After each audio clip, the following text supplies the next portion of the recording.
That loaf of bread on your kitchen bench, grabbed from whichever supermarket was closest, is quietly the biggest source of sodium in the average Kiwi diet. Not chips, not takeaways, bread. Real 2025 New Zealand research found that in 2023, only 18% of packaged bread met the World Health Organization's sodium benchmark, and fewer than half met even the more relaxed Heart Foundation target. Today I'm checking bread from 6 major New Zealand store banners against that exact benchmark. The biggest, most trusted supermarket chain in the entire country is not one of the two that actually passed. Quick standard before we start, because I want to be genuinely fair about what this actually is before we get into the list itself. Bread sodium has been dropping in this country for 20 years now, steadily, thanks to a long-running reformulation program most shoppers have never heard of. White bread averaged 517 milligrams of sodium per 100 grams back in 2003. By 2023, that had dropped to 389. This is a genuine reformulation success story, not bread quietly getting worse behind everyone's back. The problem is that most loaves still haven't hit the actual target set for them. In 2023, only 45% of New Zealand packaged bread met the Heart Foundation's voluntary benchmark, and only 18% met the World Health Organization's considerably stricter one, according to research published just this year. Nobody thinks of bread as the salty food, the way you'd think of chips or a takeaway dripping in sauce. It's the single biggest source of sodium in the average Kiwi diet anyway, purely because we eat so much of it every single day, without ever really thinking about it, slice after slice, sandwich after sandwich, year after year. There's a second faster check too. The health star rating printed on the front of some loaves in this country, a 1/2 to 5 star scale that factors sodium in alongside everything else, though it's only voluntary and still missing from a lot of shelves entirely across the supermarkets. Number 4, Pak'nSave, New Zealand's cheapest major supermarket chain. The yellow signage synonymous with bulk bins, concrete floors, and no-frills warehouse shelving stacked to the ceiling, bought purely on price week after week. No illusions about premium quality attached to any of it, and no shame in that either. Budget pricing doesn't track with the sodium benchmark either way, up or down. Worth checking this specific loaf's current sodium per 100 grams against the Heart Foundation benchmark yourself. Next time you're actually in store, since national data shows most New Zealand packaged bread doesn't meet the World Health Organization's standard regardless of price tier or which shelf it happens to be sitting on, cheap or expensive alike.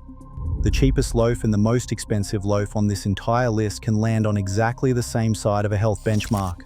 Most shoppers never once check before putting it in the trolley and heading straight for the checkout without a second glance. Cheapest chain in the country. Same real question as everyone else on this list, sitting quietly on the same nutrition panel regardless of how much the loaf costs at the till. That's the budget and sorted, cheapest shelf in the country, same question mark hanging over it as everywhere else.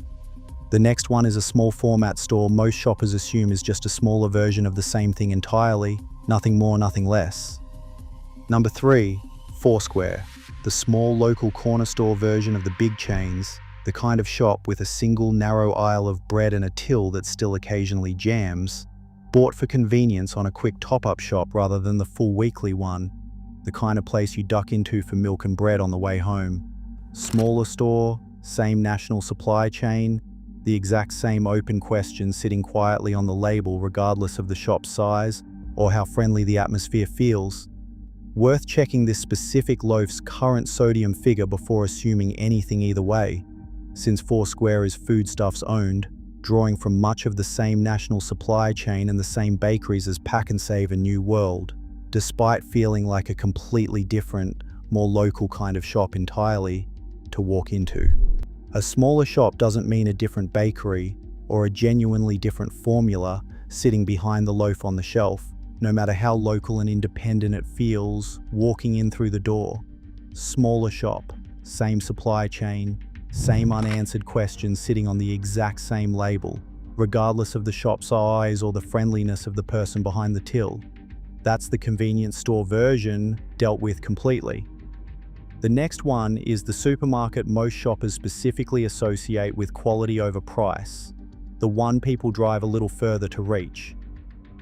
Number 2, New World, positioned as the more premium, quality-focused chain compared to Pak'nSave. The polished trolleys and the wine section and the deli counter all doing their part, bought by shoppers expecting a genuine step up in the trolley, from the fresh produce all the way through to the in-store bakery smell that hits you at the door. A quality reputation is about produce and range and presentation and staff behind a deli counter greeting regulars by name, not automatically about the sodium benchmark sitting quietly on the side of the bread bag.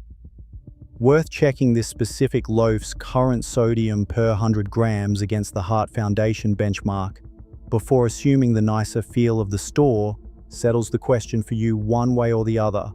Premium feeling supermarket positioning doesn't automatically mean the daily loaf you grab without thinking twice clears a nutrition target. Nobody's actually checking on your behalf before you get to the till. The nicer supermarket, the exact same open question sitting on the wrapper as everywhere else on this list, whatever the store's reputation might suggest. That's the premium feeling chain handled completely. The final one is the biggest supermarket name in the entire country, by a wide margin, in nearly every town. Number 1, Woolworths, the biggest single supermarket brand in New Zealand, the default shop for a huge share of the entire country.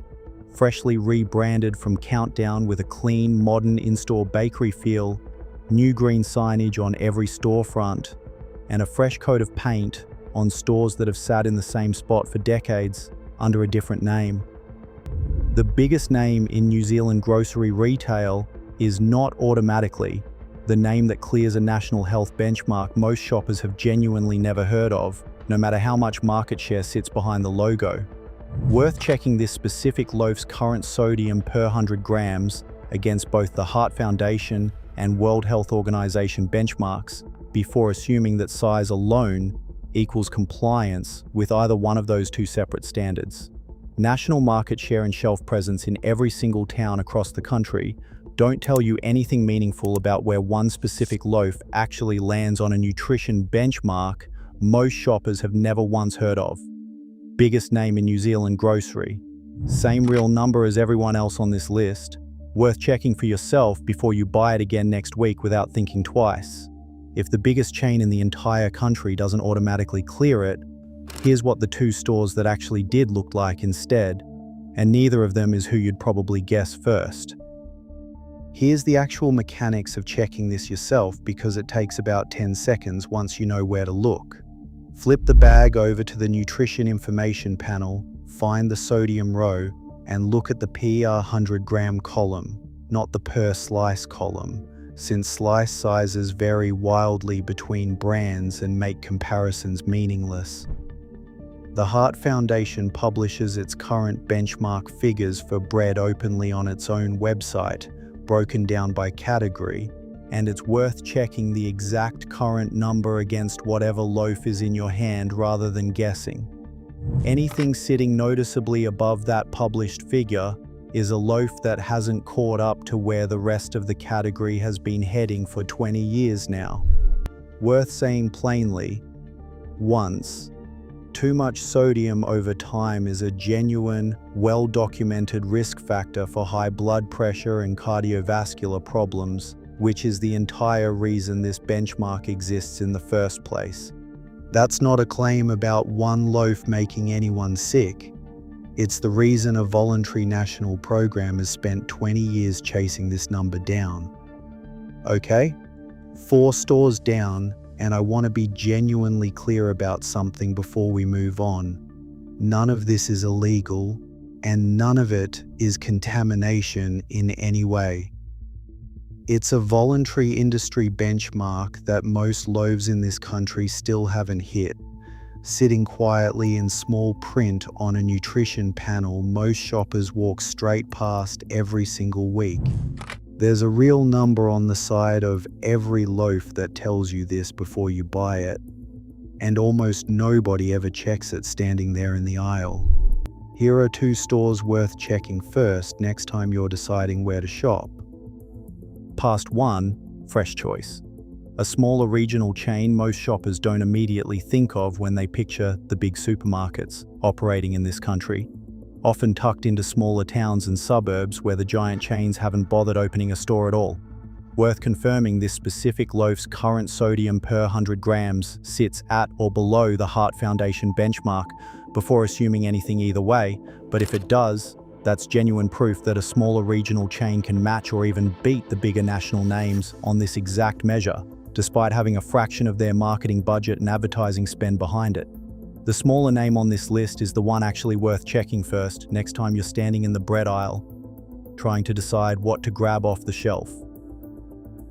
Past 2, the Warehouse Market Kitchen range. A store most people don't even think of as a supermarket at all. Better known for everything from clothes to homeware to school stationery than for groceries, now quietly stocking milk, bread, and pantry staples under its own in-house range tucked near the back of the store. Worth confirming, this specific loaf's current sodium figure actually meets the benchmark before assuming anything either way, but if it does, that's genuine proof that a general merchandise store's grocery range can match the dedicated supermarkets on this exact measure, despite bread being a relatively new, almost unexpected addition to what they sell on those shelves. A store most people don't even think of as a supermarket got this right, quietly, without any of the fanfare the bigger chains put into their bakery sections. Worth remembering that next time you're deciding where to shop for the week, not just for a new jumper or a set of towels. This was never really about 6 bad stores scattered around this country, and none of them did anything remotely illegal or hid anything from you deliberately. It's about a real voluntary sodium benchmark that most New Zealand bread still hasn't hit, sitting quietly on a nutrition panel nobody actually reads before checkout, printed in the same small font on every single loaf regardless of which shop it came from or how much the bag cost. The same benchmark check applies to other daily staples too: breakfast cereal, canned soup, processed meat. Anywhere a food gets eaten often enough, week after week, that a small per-serve difference compounds fast over the course of a year of shopping trips. Once you learn to check the sodium per 100 grams against the Heart Foundation benchmark, instead of trusting store size, price, or how nice the in-store bakery smells when you walk through the door, the same exact gap becomes visible throughout the rest of your trolley, aisle by aisle, week after week, for as long as you keep shopping.